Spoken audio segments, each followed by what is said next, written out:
देखिए एक बार फिर हम अपने पुनः कक्षा 10 की अम्ल व क्षार व लवण की पार्ट 2 में दोबारा से हम अध्ययन को शुरू करते हुए, तो देखिए हम वहाँ पे रासायनिक गुणधर्म अम्ल व क्षार के रासायनिक गुणधर्म पार्ट नंबर 1 का अध्ययन कर चुके थे, जिसमें क्या बनता है, कोई भी धातु जब अम्ल व क्षार के साथ अभिक्रिया करती है, अम्ल व क्षार के साथ अभिक्रिया करती है तो क्या बनता है, लवण प्लस हाइड्रोजन गैस। क्या बनती है, लवण प्लस हाइड्रोजन गैस विस्थापित होती है। तो ये हम पहले पढ़ चुके थे। इसके अलावा हम इसके साथ एक दूसरे गुणधर्म का अध्ययन करेंगे, जिसमें हम मतलब पार्ट 1 में हम गुणधर्म 1 का अध्ययन कर चुके थे। तो देखिए यहाँ पे हम दूसरे गुणधर्म का अध्ययन करेंगे।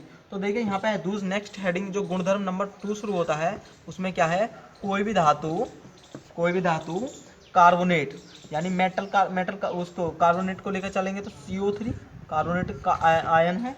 इसके अलावा धातु कार्बोनेट और हाइड्रोजन कार्बोनेट अर्थात HCO3, हाइड्रोजन कार्बोनेट वो धातु आगे लगी होगी, उसके साथ अम्ल कैसे क्रिया करते हैं, अर्थात कोई भी धातु कार्बोनेट व हाइड्रोजन कार्बोनेट के साथ अभिक्रिया पर क्या लक्षण देते हैं। तो देखिए हम वही क्या करेंगे, सबसे पहले एक रिएक्शन लेंगे और रिएक्शन की सहायता से गुणधर्मों को स्पष्ट कर देंगे कि किस प्रकार से गुणधर्म निकल के आते हैं। देखिए हम यहाँ पे एक रिएक्शन ले रहे हैं अपनी, हमने लिया है Na2CO3। क्या लिया है, Na2CO3। तो हम देखिए कार्बोनेट, एक कार्बोनेट लवण है, Na2 सोडियम कार्बोनेट हो गया। अब इसके अलावा हमने यहाँ पे क्या करा है, किससे अभिक्रिया करनी है हमें, अम्ल से। तो खाली क्षार नहीं थी यहाँ पे, हमने खाली अम्ल से कार्बोनेटों के साथ चेक करना है कि किस प्रकार के गुणधर्म निकल के आते हैं। तो जब इसकी आप अभिक्रिया किसके साथ करते हो, HCl के साथ। देखिए संतुलन मैंने आपको लेसन नंबर 1 में पहले ही बता चुके हैं, जो आपको ध्यान रखना है। तो क्या बनता है, एक तो बनता है NaCl और इसके अलावा H2O पानी और प्लस CO2। तो देखिए यहाँ पे क्या पता, कोई भी लवण बना, अर्थात यहाँ पे 2 अणु ले रखे हैं इसने। तो यहाँ पे क्या बना भाई, एक तो लिक्विड यानी तो जल बन गया और एक CO2 विस्थापित हो गई गैस। तो यहाँ से क्या सिस्टम हमें पता पड़ता है, कोई भी लवण यदि अम्ल के साथ अभिक्रिया करता है तो उसका लवण बनता है। यदि किसी मतलब कार्बोनेट की अभिक्रिया हम अम्ल के साथ करते हैं, HCl क्या है, अम्ल, आपको पहले बता दिया, H पॉजिटिव जो होते हैं वो अम्ल होते हैं। तो अम्ल H पॉजिटिव अम्ल होने के कारण जब हमने इसकी अम्ल की कार्बोनेट के साथ अभिक्रिया करी तो क्या बना, एक लवण बना। लवण के अलावा क्या बना, जल। क्या बना, जल। और कार्बन डाइऑक्साइड गैस विस्थापित होती है। क्या होती है, कार्बन डाइऑक्साइड गैस निकलती है। तो यहाँ से क्या निष्कर्ष निकाल सकते हैं, हम निकाल सकते हैं किसी भी कार्बोनेट की अभिक्रिया अम्ल के साथ करोगे तो अम्ल के साथ क्रिया करने पर ये बराबर का चिन्ह बताता है, क्या उत्पाद बनेगा, तो उत्पाद बनेगा कोई भी लवण बनेगा प्लस जल बनेगा प्लस CO2 गैस बनेगी, कार्बन डाइऑक्साइड गैस बनेगी। तो यह निष्कर्ष आप समझ गए होंगे। ये कब था, जब किसी भी कार्बोनेट की अभिक्रिया अम्ल के साथ करते हैं तो क्या बनता है, किसी भी कार्बोनेट के साथ अम्ल की अभिक्रिया करोगे तो क्या बनता है, लवण प्लस जल प्लस कार्बन डाइऑक्साइड गैस। तो आप समझ गए होंगे लक्षण नंबर 2 को। उसमें कुछ नहीं, आपको और भी अभिक्रियाएं दी हुई हैं जिनकी प्रैक्टिस से आप और ज़्यादा आसानी से सीख सकते हैं।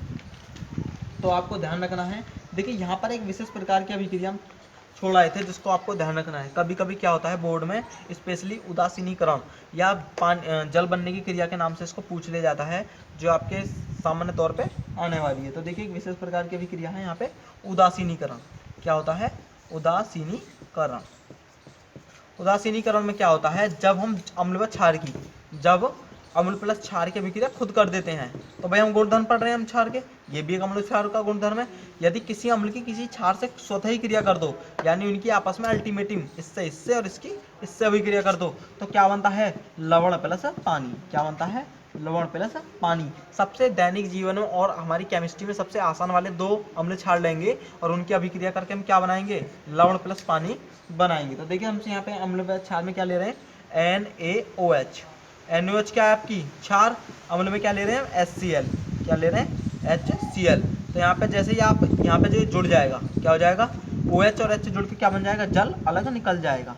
और इसके अलावा क्या बन जाएगा यहाँ पे भाई, ये हमने पानी या जल एक ही बात है, H2O निकल गया। अब क्या बचा, NaCl। तो NaCl क्या होता है, सोडियम क्लोराइड, जो कि क्या है, लवण, नमक, अर्थात जो कि क्या है, नमक अर्थात लवण।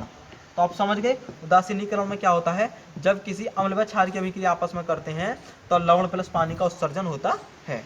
तो तो इसको उदासीनीकरण भी कहते हैं। उदासीनीकरण का मतलब है अम्ल प्लस क्षार की आपस में क्रिया करने से लवण प्लस पानी का निर्माण होता है। यह भी क्रिया उदासीनीकरण भी कहलाती है। देखिए हम पार्ट गुणधर्म नंबर 2 पे चल रहे थे, सॉरी 3 भी मान सकते हैं आप उसको, उसमें आपको कोई भी कन्फ्यूजन की जरूरत नहीं है।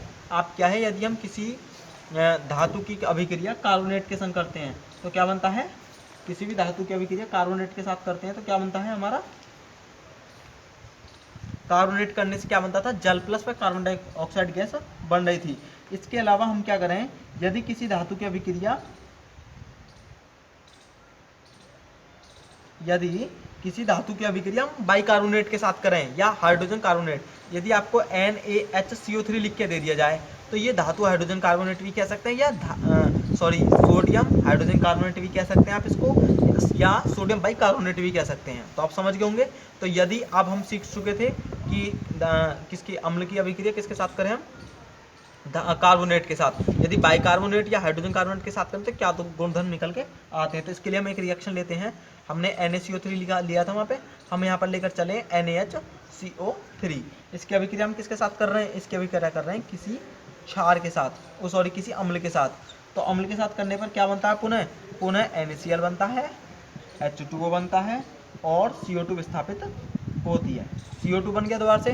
तो क्या पता चला कि अर्थात कार्बोनेट हो या बाइकार्बोनेट हो, उनकी अभिक्रिया किसी भी अम्ल के साथ करोगे तो लवण बनेगा, जल बनेगा व कार्बन डाइऑक्साइड गैस हमेशा बनेगी। इसके पता पड़ गया। तो यहाँ से निष्कर्ष क्या निकालेंगे, यदि धातु की अभिक्रिया कार्बोनेट के साथ करो, कार्बोनेट के साथ या बाइकार्बोनेट के साथ करें, किसके साथ करें, बाइकार्बोनेट के साथ करें, तो क्या बनता है इसके फलस्वरूप इज इक्वल टू, ये लवण बनेगा प्लस पानी बनेगी प्लस CO2 बनेगी, प्लस क्या बनेगी, CO2। ये आपको ध्यान रखना है। देखिए इसके बहुत सारे फंडामेंटल आपके गुणधर्म जो क्लियर हो चुके हैं। यदि आपको इनमें कोई भी दिक्कत या परेशानी होती है तो आप हमारी पृथक कक्षाओं में या सीधे तौर पर मुझसे संपर्क कर सकते हैं।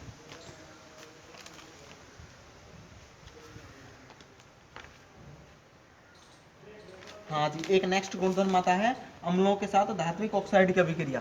क्या होती है, अम्ल के साथ धात्विक ऑक्साइड, धात्विक को कहते हैं मेटल, और मेटल ऑक्साइड यानी धातु ऑक्साइड, या इसको लिख लीजिए आप, इसको कंफ्यूजन करेंगे, धातु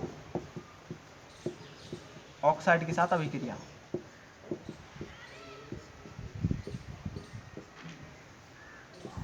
धातु की मेटल ऑक्साइड के साथ अभिक्रिया, देखिए क्या होता है,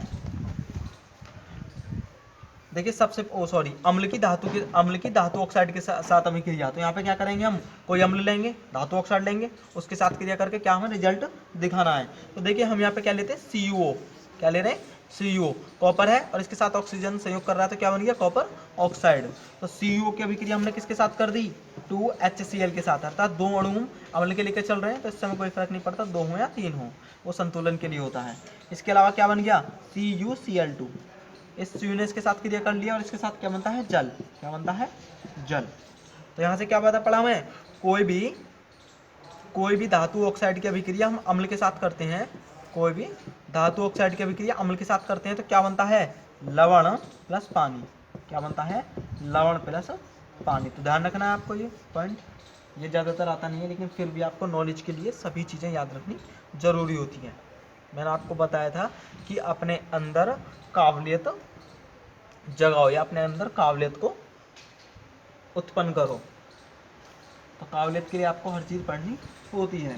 देखिए अम्ल व क्षारों में क्या समानताएं होती हैं, ये आपको ध्यान, एक पॉइंट थोड़ा सा, सभी अम्ल व क्षारों में क्या विशेष तौर पर समानता होती है। भाई मान लो जैसे आपने देखा कि अम्ल व क्षार समान तौर पर हाइड्रोजन में लवण बना रहे थे, तो ये आपको ध्यान रखनी है कि इनमें कुछ विशेष प्रकार की समानता भी पाई जाती हैं, अर्थात सभी अम्ल व क्षारों की समानता, या इनको कह सकते हैं सभी अम्ल व क्षारों की समानता। आपको ध्यान रखना है, थोड़ा सा नॉलेजेबल पॉइंट है, समानता। तो अम्ल व क्षारों में क्या समानता होती है, जरा इसकी ये थोड़ा थ्योरेटिकल रूप है, इसको आप विशेष तौर पर समझ कर चलेंगे। हाँ जी, तो देखिए क्या होता है, जैसे कि हम पहले ही पता कर चुके हैं, H पॉजिटिव जो देते हैं वो क्या होते हैं, अम्ल, जबकि जो OH नेगेटिव देते हैं जल में वो क्या होते हैं, क्षार। तो इसमें कोई कंफ्यूजन नहीं है आपका। क्या होता है, देखिए यदि अम्ल हो या क्षार हो, यदि अम्ल हो या क्षार हो, कुछ भी हो उनमें क्या करेंगे हम, अम्ल व क्षार में किसी में भी क्या करते हैं, यदि विद्युत का चालन करते हैं तो विद्युत चालन के कारण बल्ब जलता है, अर्थात क्या होता है, बल्ब जलता है। यदि आपने अम्ल ले रखा है या क्षार ले रखा है तो अम्ल व क्षार करने से क्या होगा भाई, इनमें आयनन हो रहा है, तो आयनन से क्या है, विद्युत उत्सर्जन हो रही है। तो इससे पता चलता है कि दोनों ही क्या करते हैं, हमारे बल्ब को जलाते हैं, अर्थात दोनों में क्या होता है, दोनों में विद्युत प्रवाहित होती है। एक तो ये आपका गुण जो धर्म स्पष्ट हो गया। इसके अलावा आप क्या कर सकते हैं, अम्ल व क्षार दोनों क्या करते हैं, धनायन और ऋणायन है। अम्ल व क्षार क्या है, धनायन और ऋणायन है, तो दोनों में क्या है, आयनन का गुण होता है। तो अम्ल व क्षार समानता सेकंड पॉइंट क्या होती है, दोनों क्या करते हैं, दोनों आयनन करते हैं, अर्थात दोनों में आयनन उत्पन्न करने की क्षमता होती है। इसके अलावा आप नेक्स्ट पॉइंट पे देखें तो आपको पता चलता है कि दोनों क्या कर रहे हैं भाई, H पॉजिटिव और OH नेगेटिव। जो आयन करेगा वो सीधे क्या है भाई, विद्युत भी किसके कारण, एक आयन के कारण उत्पन्न हो रही है। तो दोनों क्या करते हैं, विद्युत का, दोनों में विद्युत को प्रवाहित आसानी से कर सकते हैं। तो इसमें कुछ विशेष प्रकार की 2-3 समानता होती हैं जो आपको याद रखनी है। देखिए जलीय विलयन में अम्ल व क्षार का क्या होता है, ये पॉइंट थोड़ा सा ट्रिपिकल है, आप इसको समझने में थोड़ी कठिनाई महसूस करेंगे, लेकिन जिन पॉइंटों को मैं आपको समझाऊंगा, यदि आप उन 2-4 पॉइंटों को याद रखते हैं तो आप कोई भी कंफ्यूजन आपके दिमाग में रहने वाला नहीं है। तो देखिए एक नेक्स्ट सेटिंग आती है और थोड़ी सी मैं आपको बता रहा हूँ, ये थोड़ी ट्रिपिकल है, आपको यहाँ पर ज़्यादा दिमाग लगाने की जरूरत है। जलीय विलयन में अम्ल व क्षार किस प्रकार की क्रिया करते हैं, अम्ल व क्षार किस प्रकार अभिक्रिया करते हैं।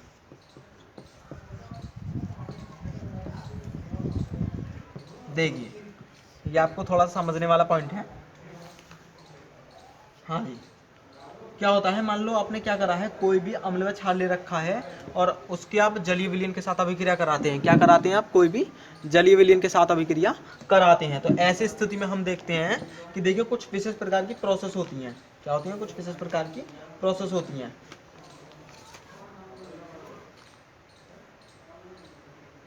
देखिए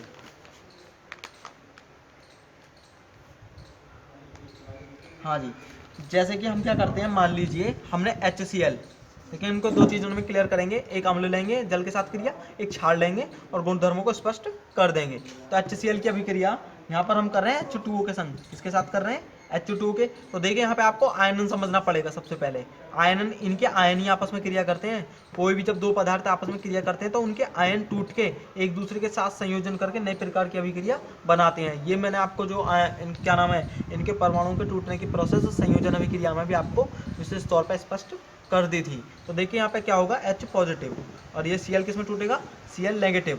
H2O किस में टूटता है, आपको पहले ही बताया था, H पॉजिटिव और OH नेगेटिव। तो देखिए यहाँ पे क्या होगा,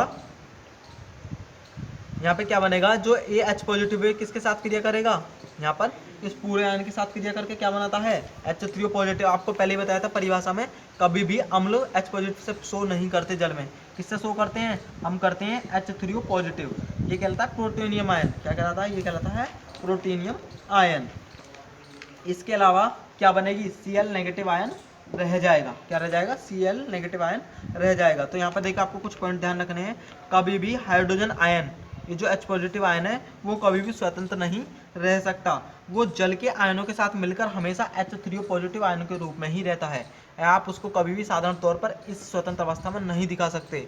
इसके लिए क्या करना पड़ेगा आपको, वो हमेशा जल के साथ संयोजन करके उसकी विस्तृत अवस्था या संयुक्त अवस्था में ही आप उसको शो करेंगे। तो ये कहलाता है हमारा हाइड्रोजनियम आयन। क्या कहलाता है, हाइड्रोजनियम आयन। तो आप समझ गए होंगे। देखिए आप इस प्रोटीनियम आयन को बनना सीखे तो आप इस ये भी ध्यान रख सकते हैं। देखिए परिवार आपने क्या नाम, हेडिंग तो आप समझ चुके हैं। अर्थात किसी जल से, तो जल क्या है H2O, यदि उसके क्षार का, उसका अम्ल का भाग H पॉजिटिव क्रिया करता है तो हमारा जो नया आयन क्लियर होता है वो होता है प्रोटीनियम आयन। क्या होता है, H3O पॉजिटिव। तो आप समझ गए होंगे। इसके अलावा भी आप क्या करते हैं, हाँ, यदि कोई क्षार क्रिया कर रही है, यदि किसी जलीय विलयन में कोई क्षार क्रिया कर रही है, जैसे कि NaOH, और वो किसके साथ अभिक्रिया कर रही है, वो जल के साथ अभिक्रिया कर रही है। तो मान लो जल हम यहाँ पे ले रहे हैं, तो जल पे क्रिया करने के फलस्वरूप क्या बनेगा, वो टूटेगा Na पॉजिटिव और OH नेगेटिव में टूटेगा। ये तो टूटने के फलस्वरूप क्या होगा यहाँ पे, तो यहाँ पे हमारा यहाँ पे जो ये जो मान लो आपने इसके साथ क्रिया करेगी वो टूट के आसानी से, तो यहाँ से क्या पता पड़ता है जो क्षार है वो तो अपने अभाव में आसानी से टूट जाता है, जबकि अम्ल कभी भी अम्ल क्रिया करेगा तो वो स्वतंत्र अवस्था में क्रिया ना करके वो जल के साथ पहले संयोजन करके हाइड्रोजीनियम आयन बनाएगा, जिसको कहते हैं H3O पॉजिटिव। तो ध्यान रखनी है, जबकि अम्ल जो कोई क्षार जल के साथ क्रिया करेगी तो वो सीधे सीधे तौर पर अपने अणु में विभक्त हो जाएगी और डायरेक्टली जाके जल के साथ आसानी से क्रिया कर लेगी। तो आप समझ चुके होंगे आसानी से कि अम्ल और क्षार किस प्रकार जल में क्रिया करते हैं और किस प्रकार के अणुओं को बनाते हैं। देखिए इसके अलावा एक नेक्स्ट बहुत ही मोस्ट इंपॉर्टेंट टॉपिक आता है जो आपके बोर्ड के हिसाब से भी मोस्ट है और आपके आने वाले नॉलेज के हिसाब से भी यह आपके उसमें बहुत ज़्यादा महत्वपूर्ण स्थान रखता है। ठीक है, ये आती है पीएच मान। क्या आता है? पीएच मान। इसका एक 2 नंबर का न्यूमेरिकल या 1 नंबर का न्यूमेरिकल शायद बोर्ड में आपको निश्चित तौर पर ही मिल जाता है। तो देखिए पीएच मान की जरूरत क्यों पड़ी या पीएच मान होता क्यों है। क्या होता है, किसी अम्ल की अम्लता, किसी अम्ल की अम्लता या क्षारकता की जो माप होती है हम उसको एक पैमाना शो करते हैं। क्या करते हैं, एक स्केल बना लेते हैं जिसको कहते हैं पीएच मान। क्या कहते हैं? पीएच मान। अर्थात किसी अम्ल या क्षार की अम्लता व क्षारकता की जो माप होती है उसको एक विशेष प्रकार के पैमाने पीएच स्केल या पीएच पैमाने के द्वारा शो करते हैं। क्या होता है, देखिए मान लो आपने क्या लिया, कोई HCl लिया या H2SO4 ले लिया, 2 अम्ल ले लिए, तो आप कैसे बताएंगे कि ये ज़्यादा अम्ल है या ये ज़्यादा अम्ल है। तो आप क्या करेंगे, इनका पीएच मान निकाल लेंगे या आप विशेष गुणधर्मों की सहायता से इनका पीएच निकाल लेंगे। पीएच आपको जब माप ज्ञात हो जाएगा तो पीएच ज्ञात होने के फलस्वरूप आप आसानी से बता सकते हैं कि कौन से की अम्लता ज़्यादा है। तो आप समझ सके होंगे पीएच का मान हमें क्यों जरूरी है या पीएच का डिस्क्राइबेशन हमें क्यों प्राप्त होता है। देखिए जरा, जो किसी भी विलयन में, भाई किसी भी विलयन, मान लो कोई भी विलयन में आपने अम्ल घोल रखा है तो किसी भी विलयन में अम्लता व क्षारकता की माप 2 प्रकार के आयनों से पता पड़ती है, जो कि हम पीछे पढ़ के आए थे। अम्ल क्या होगा भाई, H3O पॉजिटिव बना लेगा, जबकि क्षार क्या होगा, उसमें OH नेगेटिव आयन जितने होंगे। तो किसी भी विलयन में पाए जाने वाले H3O पॉजिटिव और OH नेगेटिव आयनों की माप के कारण ही उसकी अम्लता व क्षारकता की माप ज्ञात होती है। या H3O पॉजिटिव जितने ज़्यादा होंगे तो वो उतना ज़्यादा अम्ल होगा, जबकि OH नेगेटिव ज़्यादा होगा तो वो उतना ही ज़्यादा क्षार स्पष्ट वहाँ से होगा। यदि दोनों का सांद्रण बराबर हो जाए, या जहाँ पे अभी क्या बताई थी, उदासीनीकरण बताई थी आपको, यदि अम्ल व क्षार बराबर हो जाएं तो वह ऐसी स्थिति में क्या हो जाएगा, वह जल क्या बन जाएगा, उदासीन होकर समान मात्रा में ना तो अम्ल रहेगा ना क्षार रहेगा, वो क्या बन जाएगा, लवण बन जाएगा। क्या बन जाएगा, लवण बन जाएगा। अर्थात तो हाँ जी, जब किसी विलयन में H3O पॉजिटिव आयन की सांद्रता बढ़ती है, यदि H3O पॉजिटिव आयन की सांद्रता बढ़ाओगे तो क्या होगा, यहाँ पे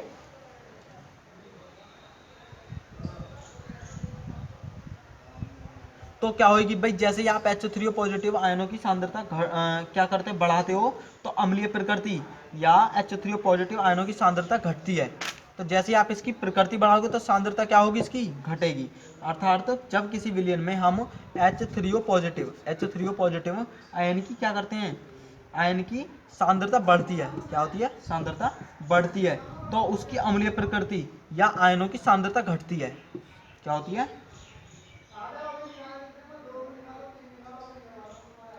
और आप इसको थोड़ा सा देखिए, कन्फ्यूजन थोड़ा सा मेरे स्पष्ट हो गया था। देखिए मैं इसको दोबारा से करेंगे, आप इस हेडिंग को दोबारा से समझिए जरा। देखिए क्या होता है, यदि किसी विलयन में H3O पॉजिटिव आयन, तो ये क्या है, अम्लता है भाई, सीधी सी अम्लता की माप मैं अभी आपको समझा चुका हूँ।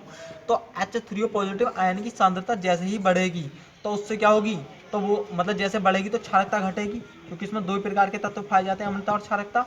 यदि H3O पॉजिटिव बढ़ाओगे तो क्षारकता क्या होती है, OH नेगेटिव, तो ये घटेगी। और OH नेगेटिव बढ़ाओगे तो क्षारकता ये बढ़ाओगे तो क्षारकता घटेगी। अर्थात एक दोनों के दोनों वाइस वर्सा हो गए, अर्थात दोनों के एक दूसरे के विपरीत हो गए, एक को बढ़ाओगे तो एक घटेगा और एक बढ़ाओगे तो एक घटेगा। तो देखिए यहाँ पे पीएच स्केल पे आते हैं, बात को ज़्यादा लॉन्ग या ज़्यादा खींचते हुए नहीं, सीधा सीधा आते हैं। आपको यहाँ एक बात और ध्यान रखनी है, H पॉजिटिव गुणा OH नेगेटिव का जो गुणनफल होता है, आयनों के सांद्रण का गुणनफल, वो 1 × 10⁻⁻14 होता है। क्या होता है, 1 × 10⁻⁻14। ये कितना होता है, 25 डिग्री सेंटीग्रेड पर, साधारण कमरे के ताप पर होता है ये। ठीक है जी। आप समझ चुके होंगे। तो पीएच स्केल की बात करेंगे और पीएच स्केल्स के बाद यहाँ पर सूत्र के द्वारा उन सवालों को सॉल्यूशन करके हम पता करेंगे किसी भी विलयन में अम्लता व क्षारकता की माप कैसे स्पष्ट होती है। तो देखिए जरा क्या होती है, किसी भी विलयन में H3O पॉजिटिव आयन की सांद्रता, H3O पॉजिटिव आयन की सांद्रता ज्ञात करने के लिए पीएच स्केल, अर्थात किसी विलयन में अम्लता ज्ञात करने के लिए या H3O पॉजिटिव की मात्रा याद करने के लिए या इसकी सांद्रता ज्ञात करने के लिए एक पैमाना विकसित किया गया है जिसको पीएच स्केल कहते हैं। क्या कहते हैं? जिसको पीएच स्केल कहते हैं। इसका जर्मन भाषा में शब्द जो है वो कहलाता है पुसांस। क्या कहलाता है? पुसांस, जिसका मतलब है हाइड्रोजन आयन की सांद्रता की माप। तो पीएच स्केल का मतलब होता है आपका माइनस के लॉग H3O पॉजिटिव, ये होता है भाई। इसको एक फार्मूला के तौर पर देखें तो देखिए इसको फार्मूला से क्लियर करेंगे आप। तो यहाँ पे हम H3O पॉजिटिव ना करके क्या लिख देते हैं? H पॉजिटिव लिख देते हैं, क्योंकि यही शॉर्ट में देखें तो यही अम्लता की माप है। तो H3O पॉजिटिव, तो क्या कहेंगे पीएच को? किसी भी विलयन में हाइड्रोजन सांद्रण के लघुगणक के ऋणात्मक मान को क्या कहते हैं? उसका पीएच मान कहते हैं। दोबारा से समझिए एक बार, क्योंकि आप इस सूत्र को याद कर लीजिए, pH is equal to minus के लॉग H पॉजिटिव, बस इसको रट लीजिए, आपको कोई जरूरत नहीं है। माइनस के लॉग H पॉजिटिव, लॉग होता है लघुगणक, किसी विलयन में हाइड्रोजन सांद्रण के लघुगणक का ऋणात्मक मान वो कहलाता है पीएच स्केल या पीएच पैमाना। तो समझ चुके होंगे आप इसको। तो देखिए यहाँ पर एक पीएच मान जो होता है उसको थोड़ा सा डिस्क्राइबेशन करेंगे। क्या होता है पीएच का मान, ये आपको ध्यान रखना है, कुछ नहीं है, बस 3 बातें ध्यान रख लीजिए। आपको पीएच पैमाना आप कभी भी अपनी ज़िंदगी में दोबारा से नहीं भूलेंगे। तो देखिए पीएच का मान क्या है? पीएच का मान 0 से लेकर यदि 6.9 तक है, 0.1 भी कम है, तो वो कहलाएगा हमेशा क्षार। क्या कहला वो कहलाएगा, सॉरी, अम्लीय। क्या कहलाएगा? अम्लीय। अम्लीय। तो वो जैसे जैसे 0 से ऊपर को जाओगे तो बढ़ेगा।